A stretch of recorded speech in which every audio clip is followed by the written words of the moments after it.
히브리서 1장 1절과 2절의 말씀 제가 봉독하겠습니다. 옛적의 선지자들로 여러 부분과 여러 모양으로 우리 조상들에게 말씀하신 하나님이 이 모든 날 마지막에 아들로 우리에게 말씀하셨으니 이 아들을 만유의 후사로 세우시고 또 저로 말미암아 모든 세계를 지으셨느니라. 앞으로 당분간 저희 교회의 기초가 되는 사항들을 이 설교를 통하여 여러분과 함께 나누려고 합니다. 저희 교회의 신앙적 입장, 또 저희 교회의 비전, 또 핵심 가치 이런 것들을 함께 살펴보려고 합니다. 교회의 기초를 다시 한번 살펴보는 이유는 우리 교회의 개척 정신을 되새기기 위함입니다. 우리가 신앙생활하면서 자칫 잘못하면 빠지게 되는 위험은 매너리즘이에요. 신앙이 습관화되고 형식화되고 무감각하게 그저 의식 없이 반복하고 흘러가는 것, 그런 것이 되기가 쉽습니다. 그럴 때마다 우리가 해야 할 일은 무엇이냐면 언제나 처음으로 되돌아가는 거예요. 초심으로 되돌아가는 것입니다. 왜 하나님께서 질그릇교회를 이곳에 세워주셨는가? 우리는 누구이며 왜 여기에 모이고 있는가? 우리가 해야 할 일은 무엇이고 우리는 어디로 가야 하는가? 이런 아주 근본적인 사항들을 때때로 되새김으로써 우리의 초심을 잃지 않기를 바랍니다. 특별히 비전과 핵심 가치에 대해서는 이전에 여러 차례 여러분과 나눈 적이 있습니다. 하지만 우리 교회의 아주 근본적인 신앙적 입장에 대해서는 구체적으로 나눠본 적이 없어요. 여러분, 저희 교회는 독립교회입니다. 교단에 소속되어 있지 않습니다. 그렇지만 그 말이 다른 교회들과 상관없이 그저 우리만 따로 신앙생활하는 그런 교회라는 의미는 아닙니다. 우리가 공식적인 교단적 어떤 조직적 관계를 가지고 있지 않을 뿐이지 참된 성경적 신앙을 갖고 있는 모든 교회들과 우리는 하나입니다. 그래서 우리가 우리 교회의 신앙적 입장을 살펴봄으로써 우리 교회는 그 신앙적 그 흐름과 전통에 어디에 위치하고 있는지, 우리가 함께하고 있는 교회들은 어떤 교회들인지를 잘 알 수 있기를 바랍니다. 저희 교회의 신앙적 입장을 복음주의 신앙이라고 부릅니다. 이 말 자체는 그렇게 중요한 것이 아니에요. 무엇이 복음주의 신앙이냐 하는 그 내용이 중요한 것이지 이름은 그렇게 중요하지 않습니다. 이제 제가 설명하겠지만 복음주의 신앙이란 한마디로 성경을 그대로 믿는 신앙을 의미합니다. 이렇게 말씀드리면 그럼 모든 교회가 성경을 그대로 믿는 것이지 그렇지 않은 교회도 있는가? 이렇게 반문하실 분도 있을 거예요. 실상을 들여다보면 과연 그렇습니다. 성경을 그대로 믿지 않는 교회들이 참 많아요.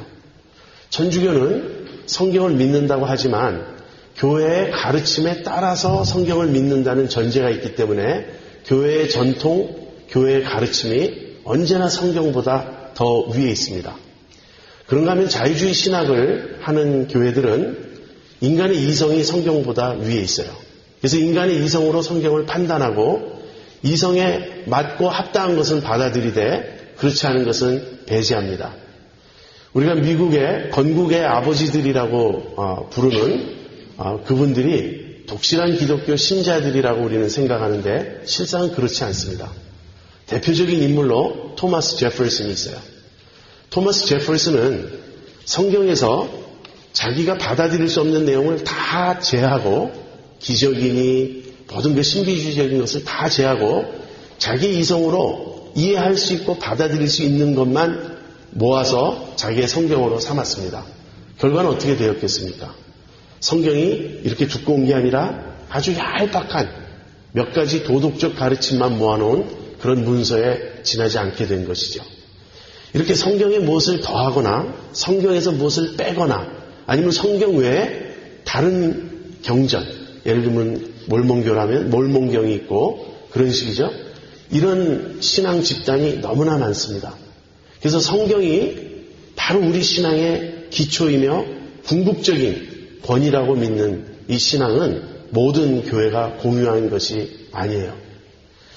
여러분, 제가 이제 복음주의 신앙에 대해서 몇 주에 걸쳐서 차근차근 설명을 하려고 하는데 아까 광고 시간에 말씀드린 대로 존 스타트 목사님의 복음주의의 기본 진리라는 책을 좀 중심으로 생각을 펼쳐가려고 합니다. 우리가 복음주의 신앙을 말할 때는 두 가지로 접근하게 돼요. 하나는 복음주의 신앙은 어떤 역사적인 그 흐름 속에 있다는 거예요. 그냥 우리가 여기에 20세기 또는 21세기 초에 갑자기 여기 이렇게 존재하게 된 것이 아니고 기독교 역사 2000년 동안 면면이 이 신앙을 가지고 흘러온 흐름이 있다는 것입니다. 우리는 그 교회들의 후손인 거예요.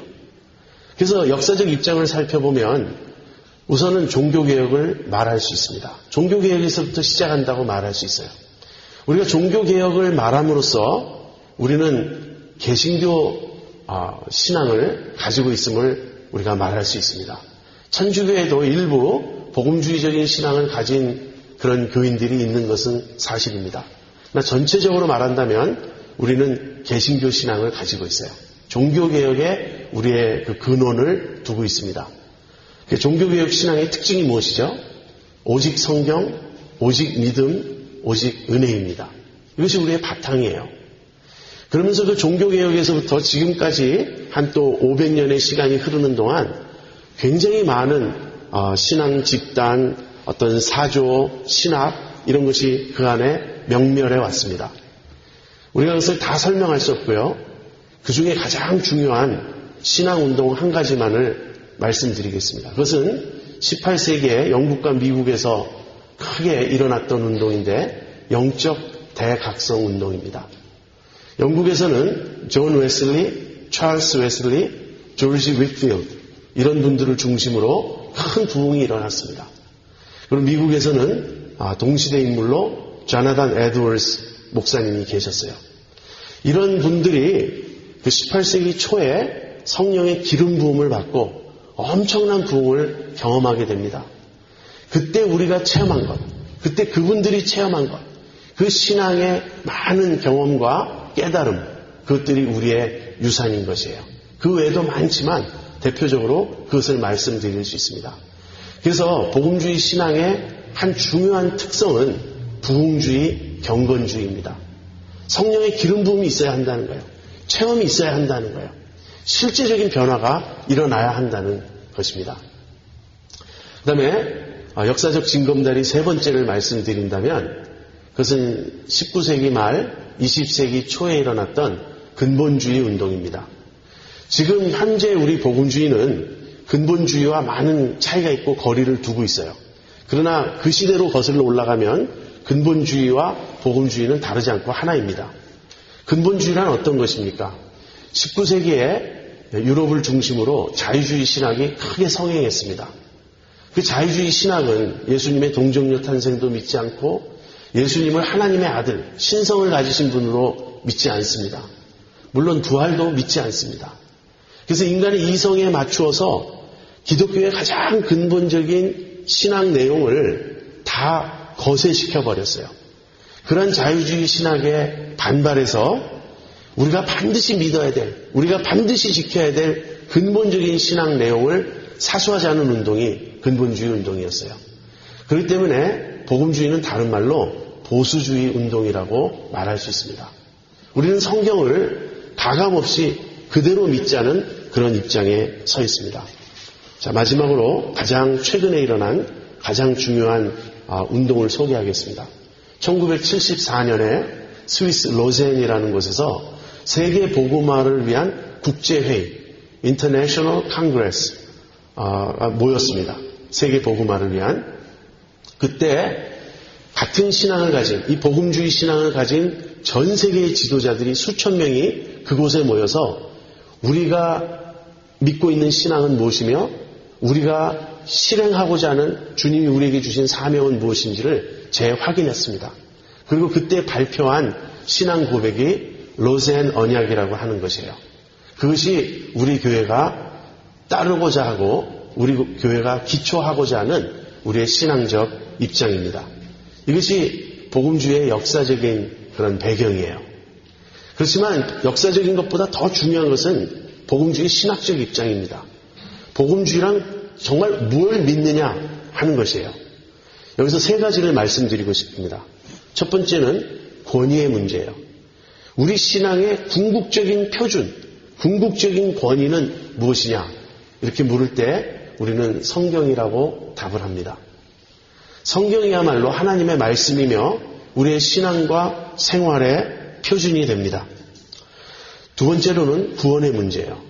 우리는 어떻게 구원받을 수 있는가? 만인 구원론인가? 모든 사람이 다 궁극적으로 구원을 얻게 되는가? 다른 종교에도 구원이 있는가?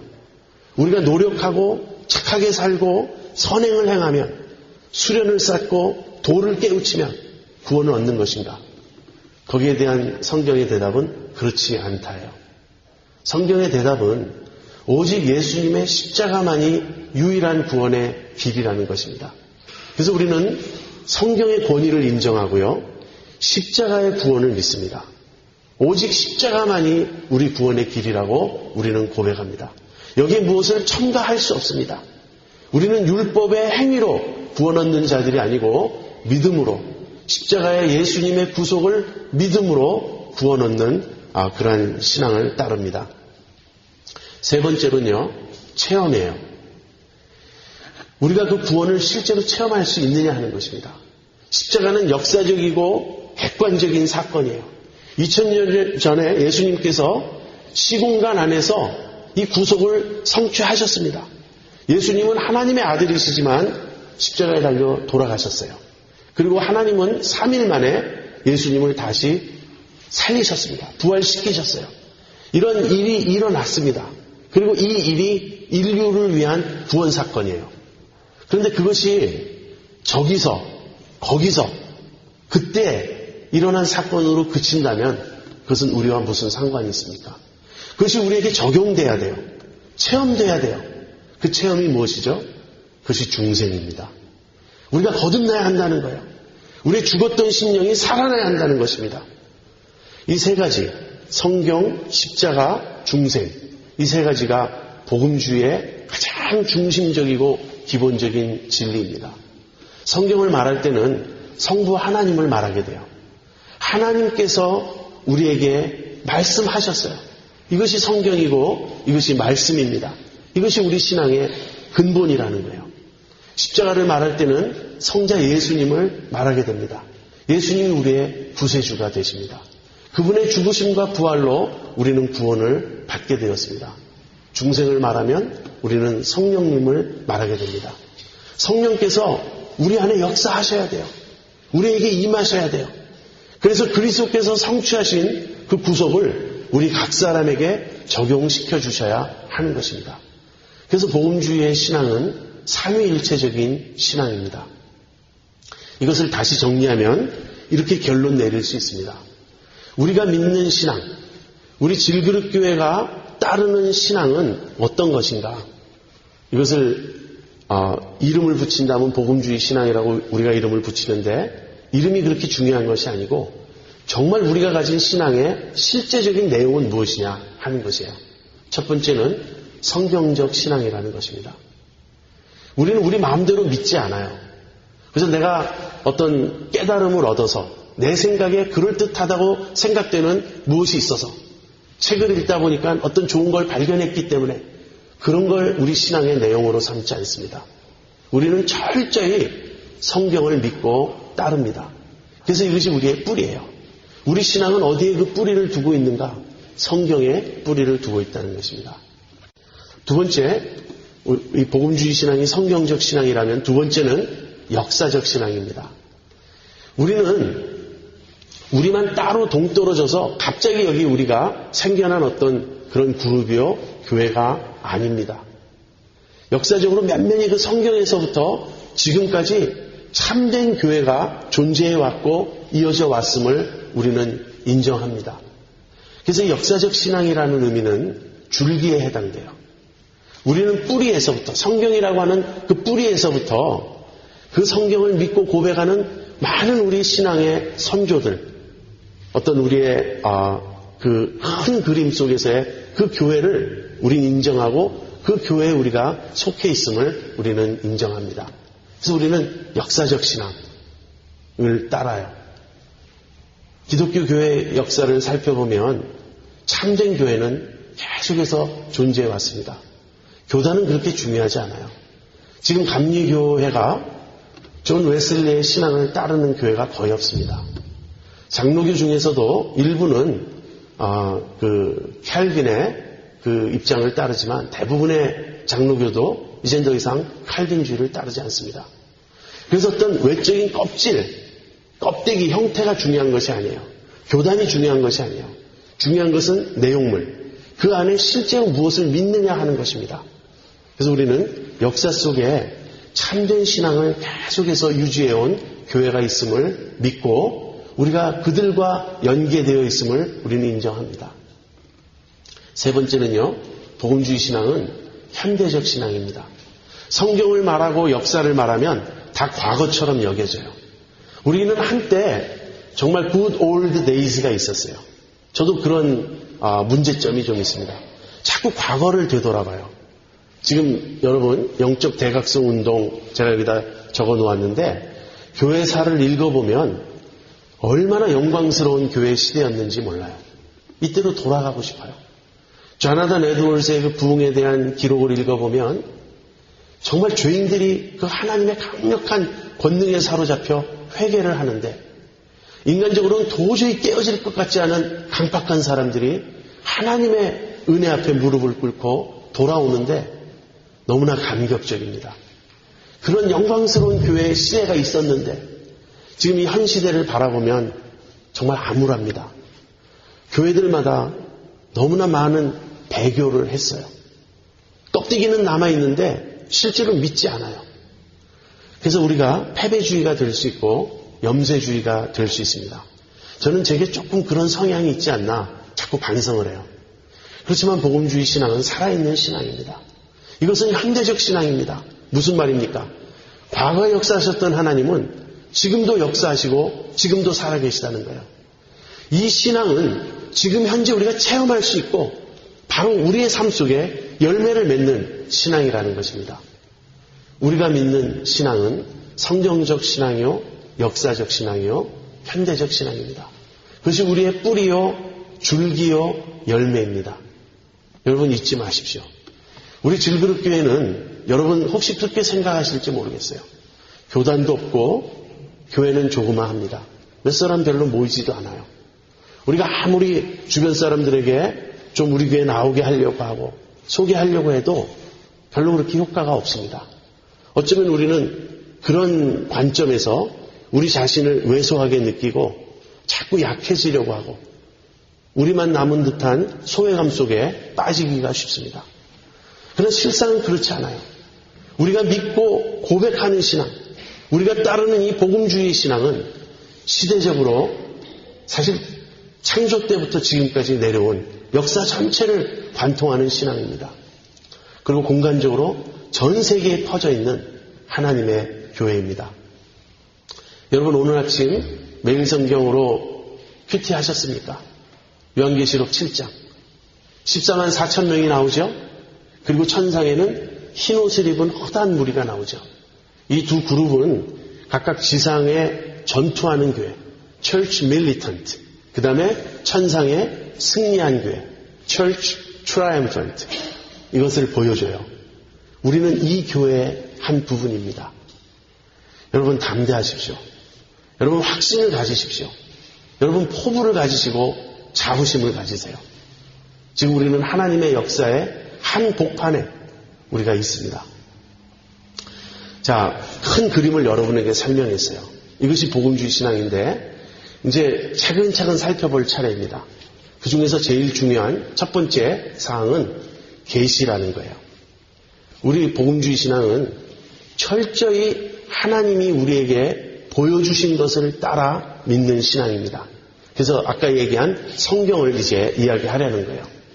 네, 계시란 말, 영어로 revelation이라는 말은요, 이 베일을 벗긴다라는 뜻이 있어요. 이 커튼이 이렇게 쳐져 있으면 우리가 그 뒤에 있는 걸 볼 수 없죠. 이 커튼을 열면 그 뒤에 감춰져 있던 내용이 드러납니다. 계시란 무엇이냐면 하나님께서 하나님 자신이 어떤 분이시며 하나님이 어떤 계획을 가지고 계시고 어떠한 뜻을 가지고 계신지를 우리에게 열어 보여주시는 거예요. 이것이 출발입니다. 왜 그렇죠?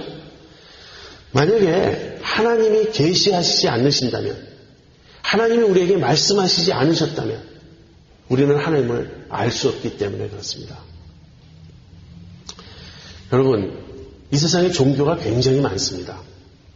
그래서 사람들은 이렇게 말합니다. 산 꼭대기는 하나지만 산에 올라가는 길은 여럿 있지 않겠냐고. 진리는 하나이지만 그 진리에 도달하는 길은 여럿 있지 않겠냐고. 그러면서 흔히 사용하는 비유가 이것이에요. 장님, 코끼리 더듬기. 여러분 그 비유를 아십니까? 장님들이 코끼리를 만집니다. 어떤 사람은 코끼리의 코를 만져요. 코끼리는 긴 호스처럼 생겼다. 어떤 사람은 코끼리의 옆을 만집니다. 아니야. 코끼리 몸통을 만져본 사람은 코끼리는 큰 벽처럼 생겼어. 어떤 사람은 다리를 만집니다. 아니야. 코끼리는 기둥처럼 생겼어. 어떤 사람은 귀를 만집니다.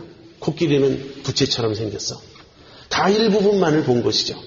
그러나 전체를 보는 사람은 코끼리는 그 모든 게 합쳐져 있는 그런 동물이라고 안다는 것이에요. 이것처럼 기독교가 만진 진리의 한 부분이 있습니다. 불교가 본 진리의 한 부분이 있습니다. 이슬람교, 힌두교, 세계 여러 종교, 철학, 도덕들이 각각 만져본 진리의 한 부분들이 있어요. 그런데 실상을 알면 그 모든 부분이 다 합쳐져서 하나의 진리를 이룬다고 하는 그러한 이야기예요. 여러분 이 비유의 함정을 아시겠습니까? 무엇이 문제죠? 누군가 눈을 뜨고 있다는 거예요. 자기는 장님 중에 하나가 아니고 자기는 눈을 뜨고 전체를 보고 있다는 주장입니다. 만약에 우리가 모두 장님이라면 코끼리가 어떻게 생겼는지 궁극적으로 누가 알 수 있습니까? 그렇죠? 그래서 이것이 다원주의의 함정입니다. 종교 다원주의는 진리가 아니에요. 우리는 눈을 뜬 것입니다. 하나님께서 우리에게 보여주셨어요. 이것이 계시예요. 하나님께서 우리에게 당신이 어떤 분이신지를 보여주셨고 또 성령께서 우리의 마음에 조명하셔서 우리의 마음의 눈을 띄워주셨기 때문에 우리가 이제 보게 된 것입니다. 이것이 우리 신앙에 출발해야 한다는 점은 당연하지 않습니까? 제가 신학교 다닐 때의 일입니다. 한 번은 상담학 시간에 교수님이 종이를 다 한 장씩 꺼내라고 말씀하셨어요.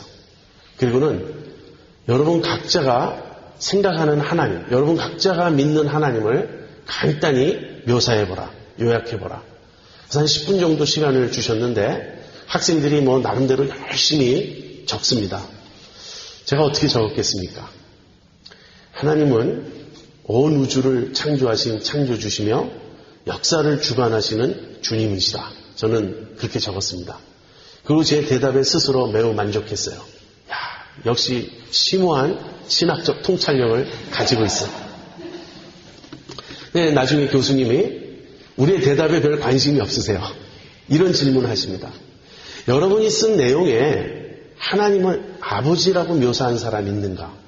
그랬더니 몇 사람이 손을 들어요. 제 대답에 그것이 없었어요. 이런 실수를.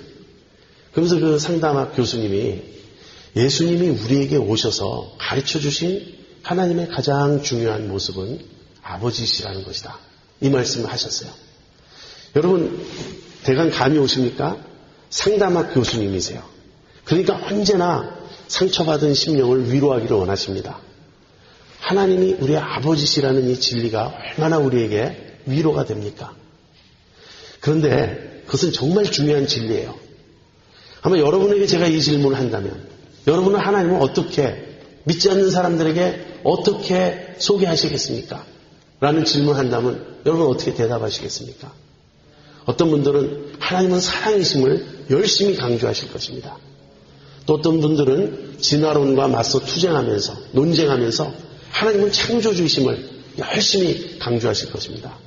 또 어떤 분들은 하나님은 거룩하신 분이라고, 하나님은 엄위하신 분이라고 여러 가지로 말을 할 것입니다. 다 맞아요. 근데 정말 중요한 하나님의 한 중요한 특성이 있어요. 그것은 하나님은 말씀하시는 분이라는 거예요.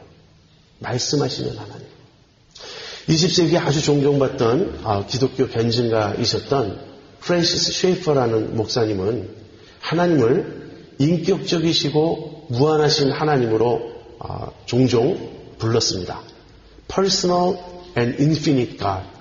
저는 하나님에 대한 가장 멋있는 정의라고 저는 생각해요. 그런데 그분은 동시에 그런 말씀도 많이 하셨지만 거기 계시며 말씀하시는 하나님에 대해서도 여러 차례 말씀하셨습니다. God who is there and he is not silent. 하나님은 거기 계시며 침묵하지 않으신다. 여러분, 신을 믿는 사람들은 이 세상에 굉장히 많아요. 전체적으로 따지면 무신론자는 소수입니다. 다 나름대로 신을 믿고 있어요. 다 어떤 신적인 존재를 믿고 있습니다. 그렇지만 우리가 믿는 그 신이, 우리가 믿는 그 하나님이 어떤 분이냐 이렇게 구체적으로 들어가 보면 다 다릅니다. 우선 말씀하시는 하나님은 무엇을 의미하죠? 살아계신 분이세요. 하나님 살아계십니다. 그래서 우리가 말씀하시는 하나님을 믿는 순간 모든 이 죽어있는 신, 우상 또는 무신론 이것을 우리는 배격하는 것입니다. 하나님 없다는 것도 하나의 신학인 것을 여러분 아십니까? 그래서 우리는 말씀하시는 하나님을 믿습니다. 하나님은 살아계신 분이세요. 두 번째로 하나님이 말씀하시는 분이라면 하나님은 인격적인 분이라는 걸 우리가 알게 됩니다. 여러분, 하나님을 믿고 신적 존재를 믿지만 신은 인격이 아니라고 생각하는 사람들이 많이 있습니다. 그러한 입장을 범신론이라고 말합니다. 그래서 힌두교나 불교는 정확히 이야기하면 무신론이라고 말하지만 넓게 거기에 속합니다. 신을 인정해요. 어떤 신적 존재가 있다고 인정을 해요. 그러나 그 신은 인격을 가진 분이 아니세요. 그러나 여러분, 성경적인 관점에서 보면 이 무생물보다 위에 더 높은 존재의 차원의 생물이 있습니다. 그 생물 중에서도 식물보다 동물이 존재의 차원에서 더 높습니다. 그래서 결국은 의식을 가진 인간이 이 피조세계에서 가장 높아요. 영계를 제외하고. 근데 그 하나님, 우리가 믿는 하나님은 우리가 가진 의식을 우리에게 주신 분이세요. 그래서 우리 하나님은 인격적인 분이시며 가장 높은 존재이신 것입니다. 하나님 인격적인 분이세요.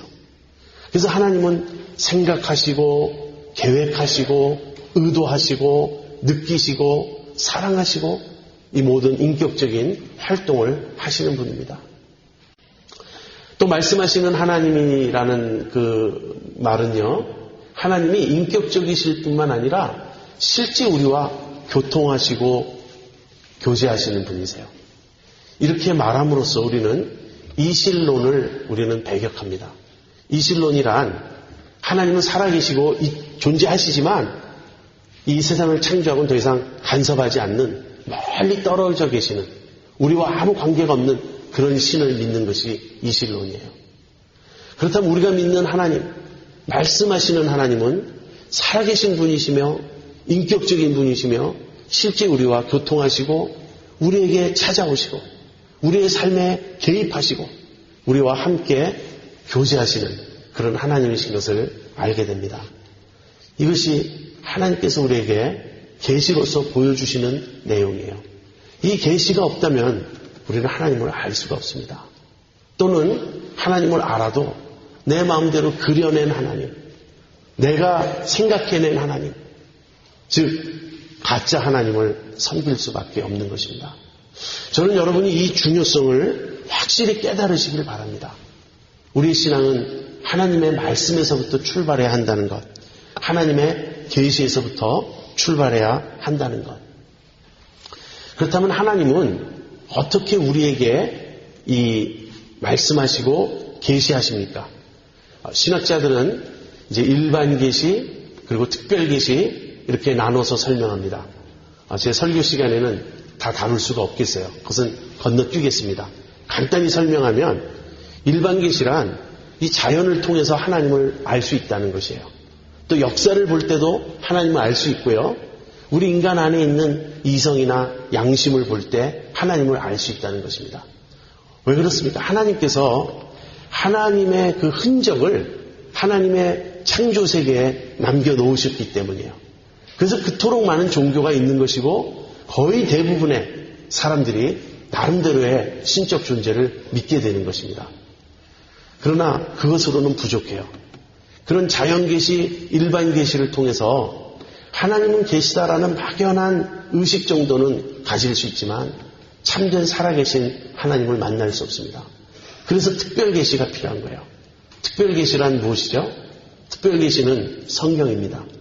하나님이 실제 말씀을 하셨어요. 그리고 그 말씀이 기록되었고 보관되었습니다. 그것이 성경이에요. 그 다음에 예수님이 오셨어요. 예수님이 하나님의 말씀이시죠. 하나님의 아들이시고 말씀이신 예수님이 오셔서 하나님을 우리에게 보여주시고 가르쳐 주셨습니다. 그래서 성경과 그리스도가 특별 계시입니다. 그렇지만 그리스도는 떠나신 후에 그의 제자들 사도들이 그 예수님에 대한 증거를 남겼죠. 기록으로. 그리고 그것이 신약 성경이 되었습니다. 그래서 성경이라는 말로 다 포함할 수 있어요. 하나님이 우리에게 당신 자신을 보여주셨고 구원의 계획과 하나님의 뜻과 생각과 이런 것을 우리에게 보여주셨는데 그것이 성경에 있다는 것입니다. 어떤 분들은 성경을 오래된 종교 문서, 그저 옛날 사람들이 이런 식으로 믿었구나 하는 정도로만 성경을 생각하는 사람들이 있습니다. 그래서 그들이 읽을 때 성경은 말도 안 되는 이야기, 옛날 신화, 옛날 이야기 같은 그런 내용이 많이 담겨 있다고 생각을 합니다. 그런가 하면 어떤 사람들은 좀 교양 있게 그래도 문화인이 되려면 성경 정도는 알아야지.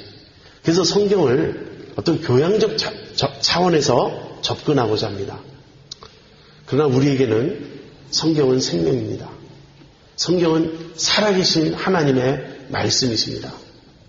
여러분 이것을 신학적으로 이해하는 데서 그치지 마시고요. 경험하셔야 됩니다. 여러분 성경 말씀을 읽다가 어떤 말씀에서 부딪혀 본 적이 있습니까?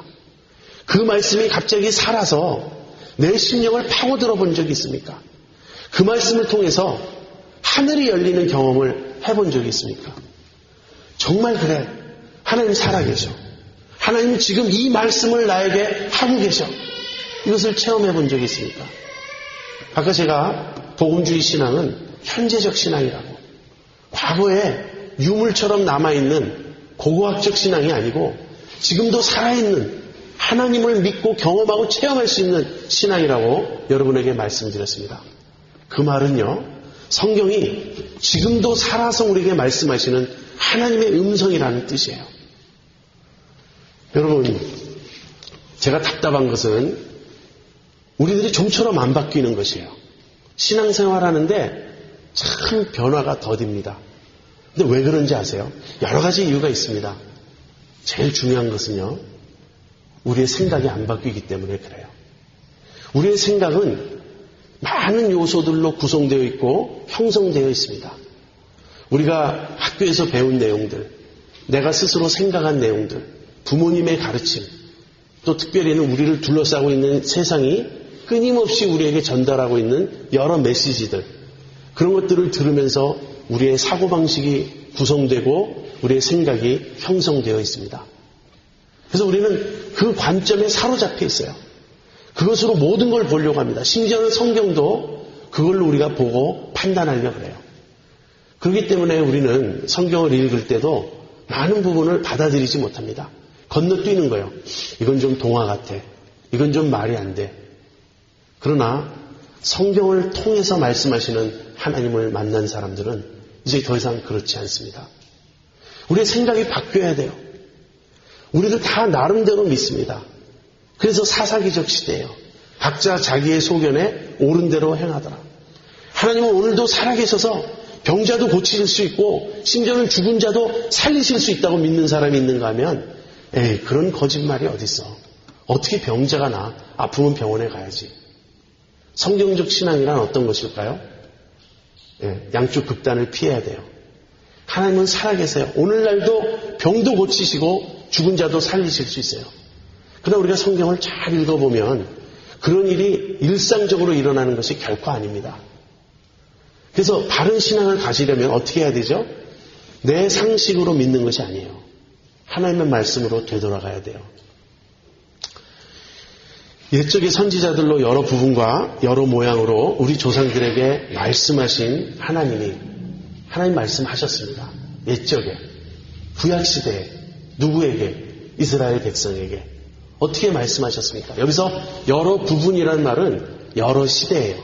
하나님은 아브라함 시대에도 말씀하셨고, 모세 시대에도 말씀하셨고, 훗날 선지자들의 시대에도 말씀하셨습니다. 그래서 여러 시대에 말씀하셨어요. 그 다음에 여러 모양으로 말씀하셨어요. 이건 여러 방법으로 말씀하셨다는 뜻이에요. 하나님은 모세에게는 직접 나타나셔서 얼굴과 얼굴을 맞대고 말씀하셨어요. 그런가 하면 꿈으로도 말씀하시고 환상으로도 말씀하시고 어떤 특별한 영감을 주셔서 말씀하시기도 하셨습니다. 그래서 그것이 기록되어진 것이 구약이에요. 그런데 이 모든 날 마지막에 드디어 마지막 때가 되었어요. 종말이 되었어요. 하나님께서는 아들로 우리에게 말씀하셨어요. 그래서 이 아들로 우리에게 주신 말씀이 신약인 것입니다. 지금 구약이 있고 신약이 있어요. 여러분이 구약과 신약의 관계를 잘 아셔야 됩니다. 이것처럼 신앙생활에서 중요한 그 문제가 없어요. 많은 사람들이 열심히 신앙생활 하는데 구약 시대에 머물러 있습니다. 구약 시대에 머물러 있는 대표적인 신앙이 안식교예요. 안식일도 지켜야 되고 먹고 마시는 이런 음식 규례도 따져야 되고 그렇게 생각합니다. 그런가 하면 기복주의도 구약적 신앙에 머물고 있어요. 구약에서는 하나님이 주시는 복이 현세적 축복이었어요. 그래서 아브라함도 거부였습니다. 다윗도 물론 잘 살았어요. 하나님의 복받은 많은 사람들이 물질적으로 풍요를 누렸습니다. 그래서 그걸 그대로 우리에게 적용하려고 그래요. 어떤 분들은 신명기 28장에 율법에 뒤따르는 축복과 저주를 그대로 우리에게 적용하려고 합니다. 여러분 이해하셔야 됩니다. 우리는 구약시대에 살지 않아요. 구약에서 신약으로 발전해 온 것입니다. 구약은 신약을 내다보고 있고 예상하고 있습니다. 그래서 구약은 다른 말로 바꾸면 무엇이냐면 약속이에요. 신약은 그 약속의 성취입니다. 구약이 내다보던 그 내용이 예수님이 오셔서 완성하신 거예요. 그래서 우리는 신약의 신앙을 가져야 되고 신약의 입장에서 구약까지 다 이해해야 옳은 것입니다.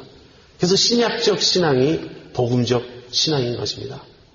그 구체적인 내용은 어떤 것인지는 제가 늘 하는 설교가 그 내용들이고 여러분에게 앞으로도 더 많이 가르쳐 드릴 것입니다. 이것을 계시의 점진성이라고 합니다. 하나님이 많이 말씀하셨어요. 오랫동안 여러 차례 말씀하셨어요. 그런데 앞부분에서는 조금씩 말씀하셨어요. 근데 갈수록 더 많이 말씀하시고 구체적으로 말씀하시고 드디어 이 모든 날 마지막에 많이 말씀하셨습니다. 예수님을 통해서. 하나님이 이제 다시 말씀하실 날이 올 것입니다. 언제 그날이 올까요? 주님 다시 오실 때, 천국이 완성될 때, 그때는 우리는 하나님의 음성을 성경을 통해서 들을 필요가 없습니다. 직접 들을 그날이 올 것입니다. 그러나 그날까지는 여기에 주어져 있어요. 여기에 하나님이 말씀하셨고 그 말씀이 담겨져 있고 이 말씀은 생명으로 들어가는 문이 되고 있어요. 하나님을 아는 그런 창문이 되고 있어요. 여러분이 말씀을 믿습니까? 하나님의 계시를 믿습니까? 무엇보다도 우리 하나님이 살아계시며 말씀하시는 하나님이시라는 것을 여러분 믿습니까? 만약 이것이 사실이라면, 정말 하나님이 살아계시고 정말 말씀하시는 것이 사실이라면 무엇과 바꾸겠습니까? 사실 그래요. 만약에 어디에 신의 음성이 들린다. 옛날 그리스 시대에는 델피라고 하는 곳에 신전이 있었습니다. 그리고 거기서 때때로 신의 음성이 들린다는 그런 전설이 있었어요. 소문이 있었어요. 그 델피의 신의 음성, 신탁 중에 가장 유명한 것이 무엇인지 여러분 아십니까? 소크라테스가 가장 지혜로운 자다. 그 음성이 들렸다는 거예요. 여러분 만약에 어디에 신의 음성이 정말 들리는 곳이 있다면 여러분 가지 않겠습니까? 저는 가겠어요. 제 가진 재산 다 팔아서 여비를 마련해서 가서 그 신의 음성을 꼭 들어야 되겠어요. 그런데 성경은 말합니다. 누가 하늘 위에 올라가서 하나님의 말씀을 우리에게 가져올고 말하지 말라고. 누가 저 음부에 내려가서 하나님의 말씀을 우리에게 가져올고 말하지 말라고. 이 말씀이 내게 심히 가까워 내 입에 있다고. 하나님이 이 말씀을 이미 우리에게 주셨어요. 이것이 역사적으로 확증된 말씀입니다. 예수님을 통하여 밝히 드러내신 말씀입니다. 이 말씀이 우리에게 주어져 있어요. 그래서 내 마음에, 내 심령에 성령님을 모시고 있고 내 손에 성경책이 들려져 있다면 더 바랄 것이 없어요. 그렇지 않습니까? 우리가 하나님을 믿고 하나님의 음성을 듣고 하나님의 말씀을 가지고 있는데 무엇이 부족하겠습니까? 여러분, 이 모든 날 마지막에 아들로 우리에게 말씀하셨으니 이것이 복음입니다. 이 아들의 음성을 듣지 못한 사람이 얼마나 많습니까? 하나님의 말씀을 듣지 못한 사람이 얼마나 많습니까? 그러나 이제 우리는 들었습니다. 우리에겐 주어졌습니다. 여기서 출발하는 것입니다. 여러분 기억하세요. 우리의 생각이 바뀌어야 합니다. 우리의 관점이 달라져야 합니다. 내가 그동안 많이 들어왔고 내 속에서 형성되어져 온 그런 관점들이 성경적으로 교정되어야 됩니다. 그것이 바른 신앙의 길이에요. 그것이 복음주의 신앙입니다. 그러므로 이제 연말이 되었습니다. 여러분 새롭게 그래 이제 큐티 다시 열심히 하자. 뭐 그렇다고 또 새해 1월 1일 되기까지 기다리시라는 게 아니고요. 지금부터 시작하십시오. 말씀과 더불어 살겠다. 매일 주님의 음성을 듣겠다. 그래서 이 말씀을 통해 살아계신 하나님을 경험하고 교제하는 여러분과 제가 되기를 바랍니다.